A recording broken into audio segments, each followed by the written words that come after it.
All right, welcome to our season debut of Floor is Yours. If you've never tuned in before, this is the 5 Reasons Sports general NBA show. We give you all the Miami content you need, probably more content than you could ever need about Miami teams, especially the Miami Heat. And so this is our general NBA show. So we're going to talk Heat at times, but we're really going to try to keep it league wide. 5 Reasons Sports, we're really going out and branching out. We got Eternal over in Memphis. We're branching out to Orlando, different networks, different areas within our network to try to give you the best coverage of the NBA and maybe even other sports. I don't know where Ethan is going with this, but he's driving the bus and we're just in the back trying to make sure everything stays on track. So I want to introduce my co-host, Timmy, back again for another season of Floor is Yours. Timmy, say what's up to everybody. What's up? I hope you guys are ready for the season. I feel last year was a bit of a weird NBA season, but I feel pretty good. I feel like we had some storylines. It'll be a good season.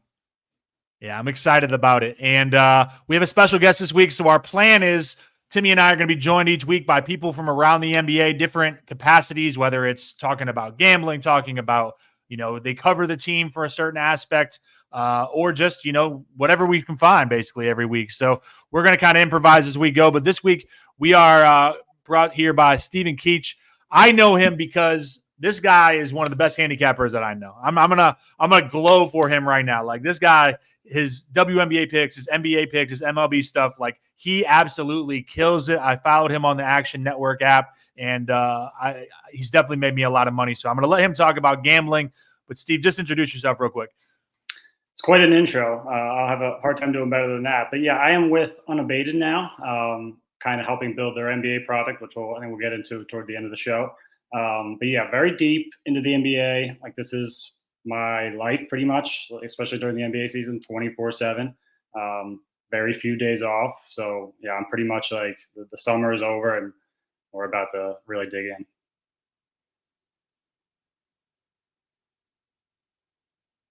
Sean is muted. He's like Ethan now. You could not be a host on 5 Reasons Sports if you don't forget to unmute your mic.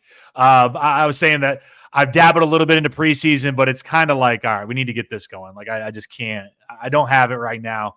But no, we're about a week away, and I'm excited to get back into it. Speaking of getting back into it, we do have our sponsor, Eric Rubenstein. He does a great job of sponsoring content on our network. Let me get the graphic up here and give him his love for supporting us. And we have a nice, beautiful new ad read by Ethan Skolnick. A week by our friend Eric Rubenstein. You can find him at ericrubenstein.com or Attorney Rubenstein on Instagram. And you can often find him near the floor at Heat games. That's why he sponsors Floor is Yours. You'll find him hanging out with Rick Ross. But what he does in his day job is he represents you if you have a car accident. So reach out to him.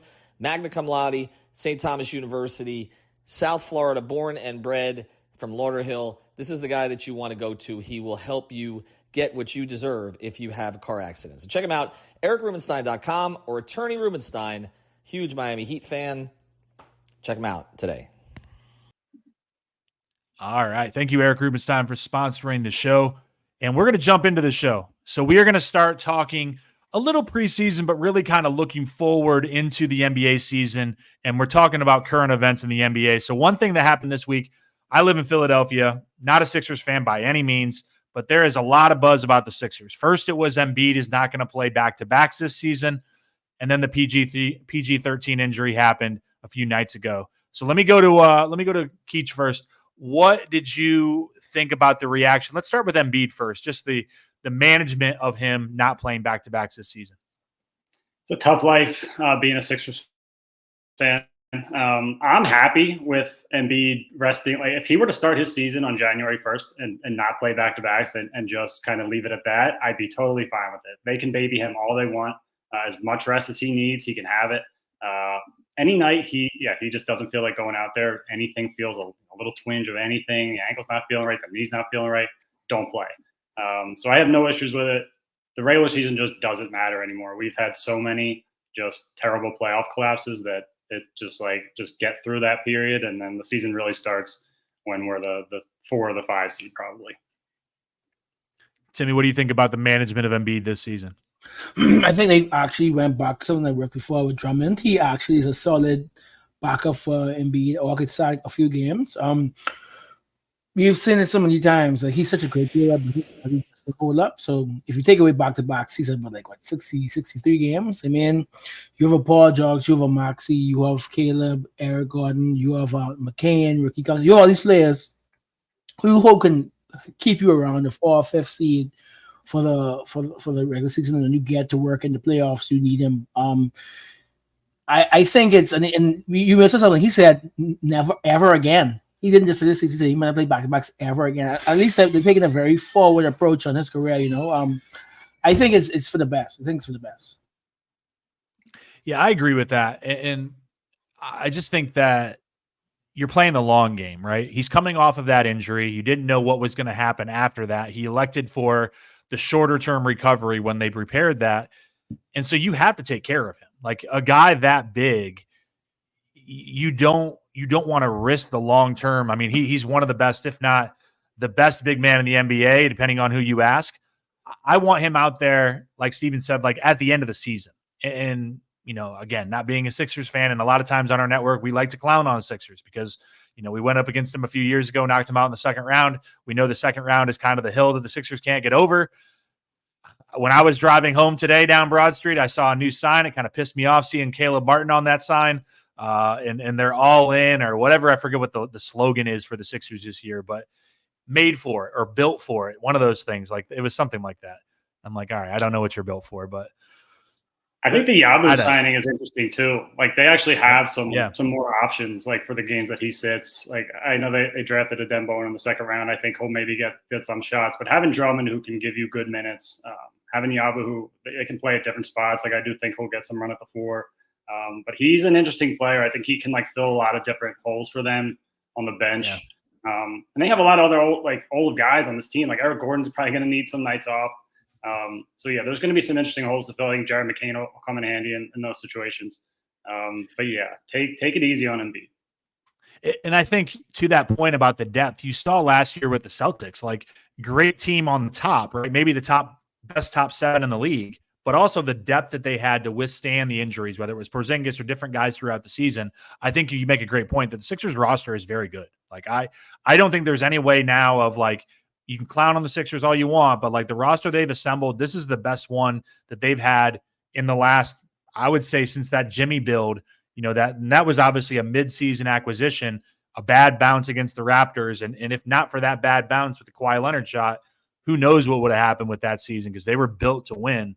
I think, going forward, they have a very good roster. Now, the question is, we also talked about, Paul George got hurt earlier this week. He had a knee injury. It's better than maybe some people feared immediately. Sounds like a small, temporary problem. What do you guys think? And I'll start with Timmy this time. Obviously, he was the big acquisition of the summer. How do you feel about him in terms of injuries have been a problem with him? Maybe not as much as his old teammate Kawhi, but can he stay healthy enough to be that missing piece next to Tyrese Maxey and next to Joel Embiid? No, it's so crazy. Other than the very bad incident during the Olympics, he was pretty much a healthy player. And he comes to the Clippers, and I don't know if it was because he was overexerting himself trying to carry the team. Definitely that bone bruise was it's encouraging. It's nothing more than a bone bruise. Nurse did say yesterday that he might still play the opener, but it's scary. You pay all that money, and we see the Ballmer, who is the richest NBA owner, and we know it wasn't money issue. The penalties with the aprons. He just could not lock himself into that team, not knowing if PG would be available for all those games. I think he's pretty solid. I think this is his first time he'll actually be the 3rd best player. I don't think he's ever been the 3rd best player. He was always number 2. With Granger, he was always the best player. So maybe less of the ball handling, more of the focusing on the cutting. He might, but things happen. I remember this so much years ago, where a doctor said in regards to Derrick Rose, the amount of pick and rolls that happen in the NBA today, the type of pressure it puts on your joints, it's just not sustainable. It's not sustainable for these players to run at this speed so many times. It's hard to say. I don't think none of these stars will play 82 games anymore, to be quite honest. It's just not going to happen. He's still in his prime towards the end of it. I think he's a solid fit. When you look at the Billet team, you have Dominic Center, 50-point guy who can shoot, 2-way wing. This is the ideal build. Now, just things happen. You know, you could see a next team that isn't healthy. You might Celtics might get the championship layover, and the Sixers might finally break the curse. It's been since 2001 since they got the second round. Yeah. And again, if Kawhi misses a shot, we don't talk about this. We don't talk about because Jimmy probably stays. You know, there's so many things happen, so you never know. But I do think PG fits. His injuries are not like not like it's not the same ankle over and over again. It seems just things happen. No, I agree with that, and it's going to be interesting because I think there's clearly three teams at the top of the East, and we're going to get into that in a second. One of those three teams, the New York Knicks, they had their own news this week. Obviously, there was a huge trade that happened about 2 weeks ago, the Cat trade. We won't get into whether who we think won that trade. I think it's been overplayed at this point.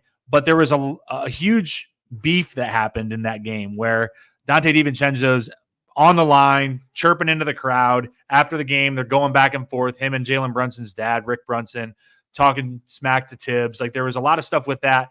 And this is the competition in the East. I think it's Sixers, Celtics, Knicks. Those are the three teams.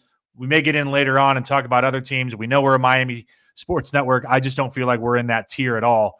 What was your reaction? I'll start with Steven this time. What was your reaction to the Knicks, the drama that happened with that Knicks-Wolves game?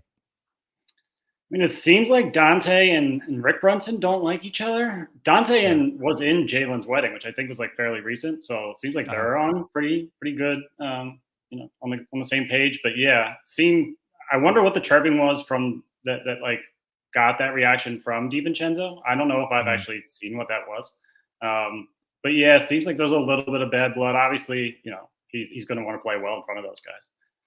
And I think he is going to be a guy that they miss a lot. Obviously, the Towns acquisition is nice, but they're going to miss that volume 3-point shooting. I think Bridges can give you some of that. It's not going to be that same volume that DiVincenzo was giving you.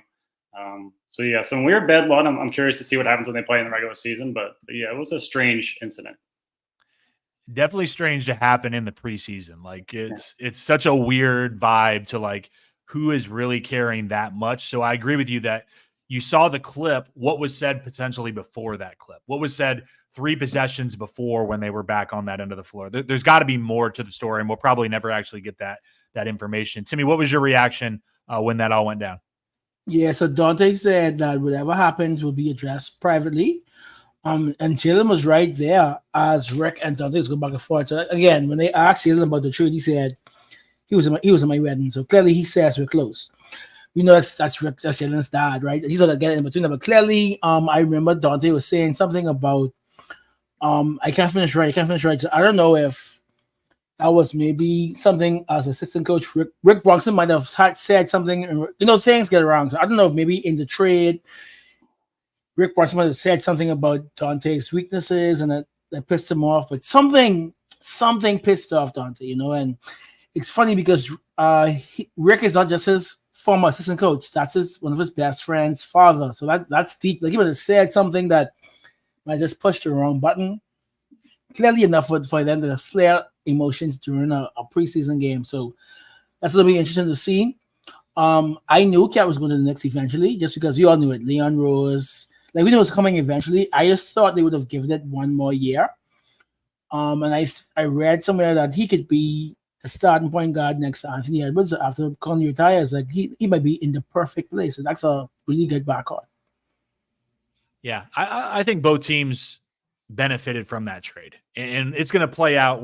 The answer to that question is really going to come next spring, next summer, and see how these teams finish the season. But I think both teams benefited from that trade. As we move into talking about, the 2 different conferences and making predictions, and at this point, you're starting to see that content pop up everywhere. Anyone that has a podcast talking about predictions and awards and things like that. So we're kind of trying to do this in a little bit of a different way.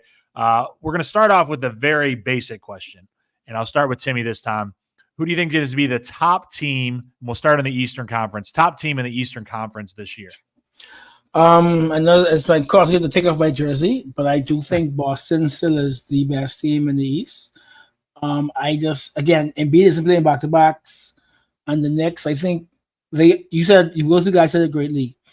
They don't really have the firepower off the bench. Like McBride is okay, but there's no one on that bench who is fared. Shamet, McBride, Precious. So I think the Celtics, even though they don't have KP, they're good enough. They'll get the top seed. And I'm going to give the second question. If you can't choose the Celtics, Steven, and I guess I'm giving you a layup because I know your allegiance to the Sixers at this point. Who's the next best team in the East besides the Celtics? Because that's the obvious answer.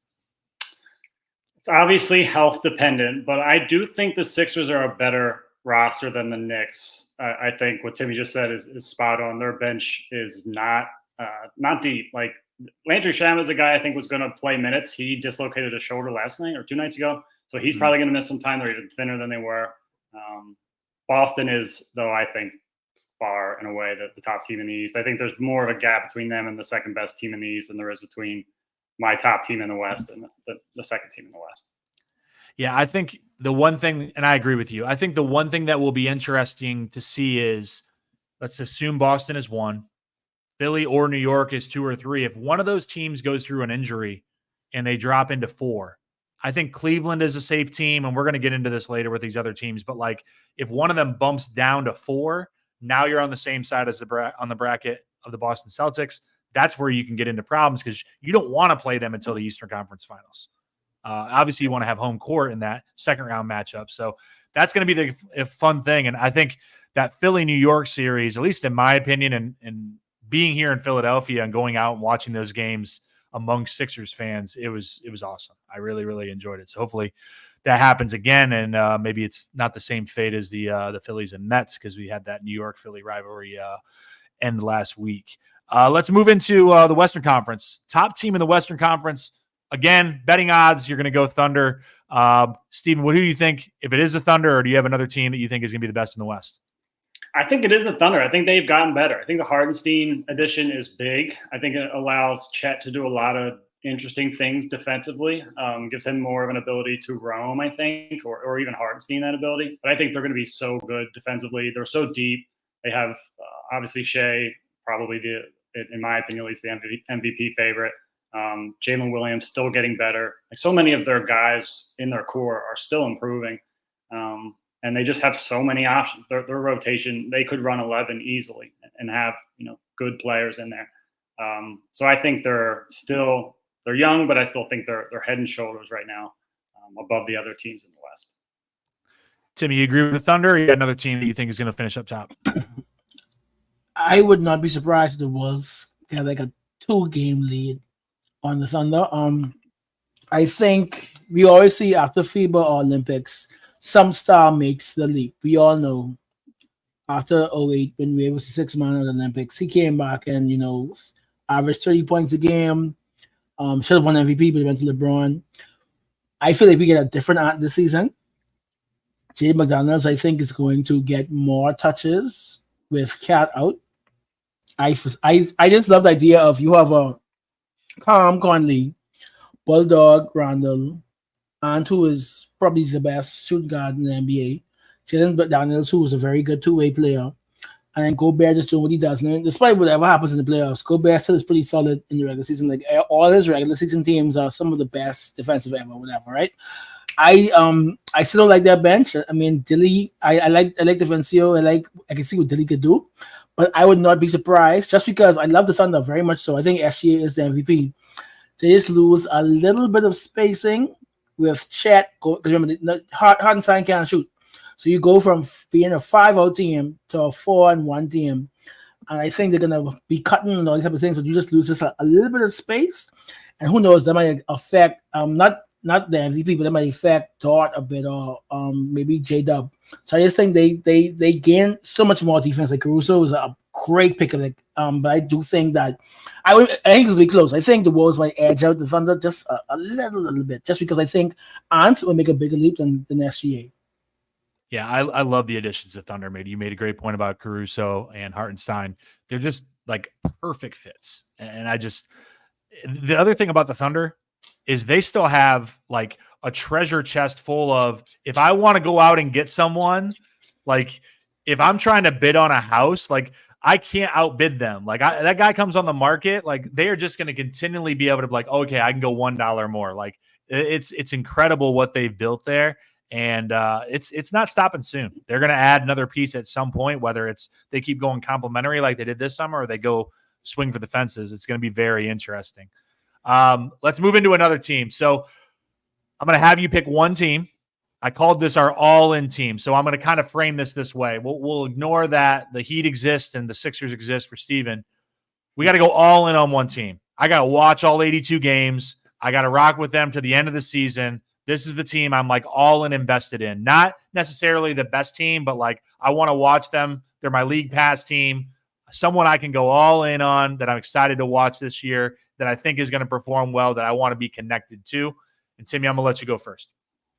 I think it's the Grizzlies just because I think Ja playing with someone like Eddie, and then I always liked being like, I think he's undersized, but he's a dog. Like I always wish that the Miami Heat drafted him. And and I think you might see a better Triple J with Eddie next to him. I like Taylor Jenkins as a coach. I think if Ja is actually healthy and not on Instagram Live too much, I think he's one of the most electrifying players in the NBA. And I think the league has forgotten about the fans has forgotten about Ja as well. So yeah, the Grizzlies my league pass team for sure. Steven, what do you got? All in? Who are you going all in on? I still think it's the Thunder. I don't have the same answer, but I just think they're going to be a really fun team to watch. I think what you said about them kind of going from a 5-out team to 4-1, like I think they still have a ton of flexibility. They can do anything. Like that is the thing that I really like about them. I think that they have a ton of they can do a ton of different matchup things. Even just going through like rotations for other teams. There's so many teams like that. But I think like the way that the Thunder mix and match is going to be interesting. Like I'm an Isaiah Joe fan. I know that's a little bit of a Philly bias, but I like watching him shoot. Like there's just Aaron Wiggins. I'm a huge fan of. Like his ability off the ball is awesome. He's an awesome cutter. He's just like a great glue guy. There's just like everybody on that roster I like. I enjoy watching. Even Jalen Williams, who's going to come into the other J Will, the bigger J Will is going to come into the season hurt, which is a shame. But yeah, they just have so many fun players, and they play their style of basketball is very fun to watch. I'm going to share this, and I don't know if I do not want to go. I'm going to go all in and go all broke on this team because I think they've been burning people. The Phoenix Suns. I just have this weird feeling about Bud. Like I know people make fun of him as a coach and the problems that he's had. He's won a championship. He can create offense. I think they're going to bomb threes this year. I think their roster is better than last year. I think maybe you get that KD, like my last big season before I have to start to kind of fade into. He's not LeBron necessarily where you can play until you're 45 years old. I just think that they have something there. I like the pieces that they added, complementary. They finally got some freaking point guards instead of trying to figure it out who's going to play point guard. They got guys that can set up the table for those scorers. I think that they're going to be better than people expect. Last year, it was a disaster. They have to be kind of all in on this roster at this point. They don't have a lot of chips. They're like the opposite of the Thunder. Thunder have all the chips. Sun have like nothing left. And I think it's going to be interesting to see how they play out. And it could crash and burn. Don't get me wrong, but I'll go on Suns Island for a little while here. Let's shift gears, and we're going to kind of improvise a little bit off of this rundown show, but we'll go to our awards segment here, and then we'll close with some trivia. We're going to go snake draft. I'm going to let Steven go first. We're going to form a group of 3. We need to pick one MVP, one Rookie of the Year, and one Defensive Player of the Year. Obviously, once those people are picked, I can't pick him again. So if he goes number 1 pick and says Jimmy Butler is going to be the MVP, I can't take Jimmy Butler as the MVP. We're trying to form the most likely to win these awards. So a trio that are going to win these 3 awards, most likely to win them, and we'll tweet these out and see who did the best. You can go by betting odds. You can go by your feel, however you feel about it. MVP, Rookie of the Year, Defensive Player of the Year. We'll go Steven first, Timmy, then me. Steven, you can start us off. So I kind of approached it, at least from like what I would bet right now. I think from MVP, if we're going like who we think is going to win this award, odds are not a part of it. That's correct? Correct. Okay. So we're not trying to like take the long shot in order to get the maximum payout. We just want to be right. All right. I'm going to say the long shot anyway. It would have been Ja plus 4,000. Would have been the guy. But I'll go SGA in the MVP spot. That's my number 1 pick. Okay. And you can obviously go in any order. So, Timmy, what's your first pick in this draft? The NBA voters have a way of giving people MVPs years after they deserved it. I think now that Tatum is 27th with a ring and all these, like he finally has some hardware to this career. he finally gets the MVP. He breaks the tradition of non-American MVPs with another number one season. Timmy, did you see what Bill Simmons said today about the Miami Menace? The media? mafia. I felt so good to be acknowledged by Bill exactly. Simmons. I was like, Ethan, what? The creator of 30 for 30 has recognized us people on here, you know? I'd like to think it's us, but we're going to keep propping up that propaganda. I can't believe you took Tatum MVP. Ethan is probably going to cancel you. Whatever funds you're getting for this, it's not coming in your bank account. I promise you. Me and Steven are going to split it up because he's not paying you with that Tatum agenda. I'm going to go on my on the turn here. I'll go. You know what? I think Luka MVP is my first pick. I just think after last year, he almost got there. I think he's going to destroy this season. I think he's a great pick. And then I'll go for the agenda of the network. I'm going to go that Bam finally gets his Defensive Player of the Year. I think, and it's a weird way of saying this, I think his offensive bump, he's continuing to make threes. I think that offensive bump is going to help him get eyes on him. That's going to actually help him win the Defensive Player of the Year that he has probably been robbed from in a lot of ways, at least according to us biased people. You don't have to tell us your opinion on this, Stephen. But Timmy, you are up on the second round. The guy who they wanted to win last year and who's sadly going to win the next couple of years, Victor Wembanyama, for Defensive Player of the Year. All right, I like that pick. Steven, so you got the turn, so you can make your second and third pick here. So I'm going to go Chet, DPOY, Okay. the number 2. I think Wemby, he's like the best pick in this draft period. And then Rookie of the Year, I have the one pick here. One pick. Yeah, this is the last round. I feel like Edie is the odds-on favorite. I do have a feeling it's going to be Sarr just because I think he's going to play a lot, and I think the Wizards are going to be terrible. I think they're going to have incentive to play him. I think he can play at a couple different spots. I think they'll look at him at the 4 and at the 5. And yeah, I think they have a lot of veteran guys there that I think as the season goes on and they are bad and tanking is on their agenda. His minutes are only going to continue to come up, and his production as a result will probably continue to come up. So I think he'll gain steam as the year goes on, which is a good thing in these kind of awards. What's Sarr's odds? You have it in front of you? He's not too far down the list. He's fairly far down the list. Oh, 1,200, so he's like 5th. Okay. I was thinking roughly in that ballpark. All right, Timmy. Ben Shepherd.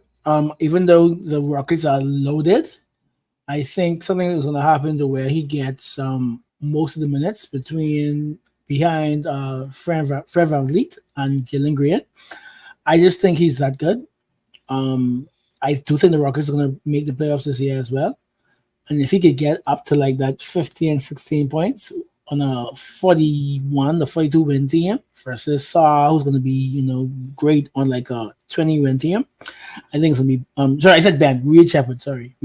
I was just about to correct you. I was like, I don't know if we're doing the Ben Simmons, the second year or the Embiid sophomore rookie of the year, but no, I agree with that pick. I like that pick. I'm going to go Stephon Castle. I think the injury in the guard position has given him a chance to go out there. I think you're going to have eyes on you because Wemby's on that team. I think that I really liked him at UConn. I don't know if the opportunity is going to be there for Reed Shepherd. If he plays as well as it sounds, he shoots as well as he can, I think that opportunity is there. But I think, Edie is an opportunity because he's going to be starting. Is he going to put up the stats? Are they going to be good enough? This Rookie of the Year voting is going to be very interesting because there's not that clear-cut, obvious choice. There's a lot of guys that have an opportunity there. All right, good draft. Let me get this up on our screen. We're going to finish with trivia, and then we're going to give everybody a chance to plug what they got going on. Let me share my screen. So this is what we're going to do here. Before I share it, I'll let Steven pick. Do you want to do the 2000s, the 2010s? Which decade? 2010s. All right. Let's go with that. A little more recent. All right.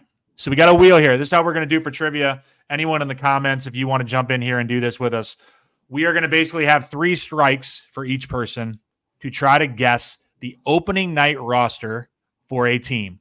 It's random. We have no prep here. We're either going to look like geniuses or we're going to look like absolute fools. So we're going to get the year, then we're going to have a wheel to pick the team, and then we're going to see how we do. Opening night roster. All right, so I'm going to spin.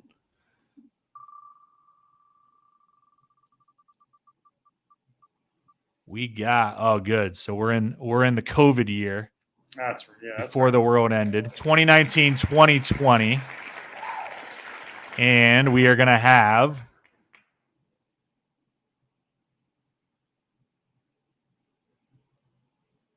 the Atlanta Hawks. All right. So let me pull this up while we are waiting. I'll give you guys a second to think about this. 2019, 2020, we're doing opening night roster. Give me some B-ball reference. All right, I got it. Thursday, October 24th, 2019, against the Pistons in Detroit. Who did Lloyd Pierce trot out there? I'll let Steven go first. We'll go 3 strikes and you're out, so we'll alternate between the two. Obviously, I can't do this because I have the answers in front of me. Well, Trey seems pretty obvious. All right. You're good there. Sammy. Capella.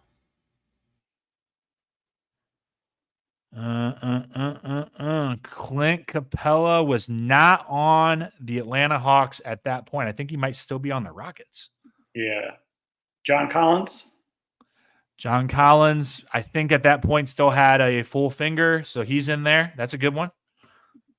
Timmy with 1 strike right now at the plate. These are tough. I would like to say Boogie. The other Bogdanovich? No? You said Sacramento? Yeah. 2 strikes, Timmy. 2 strikes. No Bogdanoviches on the Atlanta Hawks. You've got 2 starters so far. The Hawks are easy for me because this was they destroyed the Sixers. So I watched Kevin Huerter make way too many open shots against Steph Curry. So he's the third for me. Kevin Huerter was off the bench, played 14 minutes. So you're still alive with 0 strikes. Timmy, don't strike out on the first episode that quick. DeAndre Hunter. DeAndre Hunter was a starter, plus 12 on opening night. Almost team best behind Trae Young. So staying alive with 2 strikes. Steven, got 3 starters already. Actually, you got 3 starters and 1 off the bench. All right. We didn't name a big yet. Who am I forgetting about?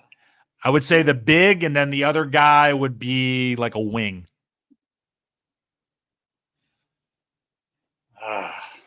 This is definitely wrong. I'm blanking right now. Wesley Matthews was still in the Bucks at this point. I think Wesley Matthews was on the Hawks more recently. Wesley Matthews is going to give you your first strike. We're back to Timmy with 2 strikes right now. Who are the bigs? I'm hoping he gets this wrong. I don't know if I'm going to be able to come back. I have no idea. That's crazy. There's some pretty, when you see the answers in front of you, obvious names that I think you'll be like, Was Bruno on the team then? Bruno Fernando did log 14 and a half minutes. Wow. And Great call. 7 points off the bench. Yeah, he's in there. Kyle Korver was not on that team, correct? He's gonna be my guess, but I don't think that. I think that was. Kyle Korver was not on that team, so that's your second strike. We both got 0-2 counts. Yeah, I'm hoping that. I think I'm just maybe time Timmy out here. That's my hope. I have no idea. 2019. I'm thinking too recent now. City Spaceman in my head. That's way too recent. Can I buy a vowel? Oh man, 2 guys. I believe both are still in the league. Were the other 2 starters? 1 guy definitely still in the league. There's some guys off the bench that are definitely not in the league anymore, but are names that you would know from that era. It's crazy how hard this is. Give me a guess, Timmy. We're gonna throw it back and see if we can finish with a made basket. Oh man, I'm blanking out. No, it was no Capella. It wasn't. My goodness. I'm going to give you a hint. If anybody can think of it, go with it. This guy was a wing. He played for the Lakers. His jump shot is not dependable. Torian Prince. Yeah. Well, that does fit that, but that is not who I was thinking of. Oh, was it the Mari Carroll?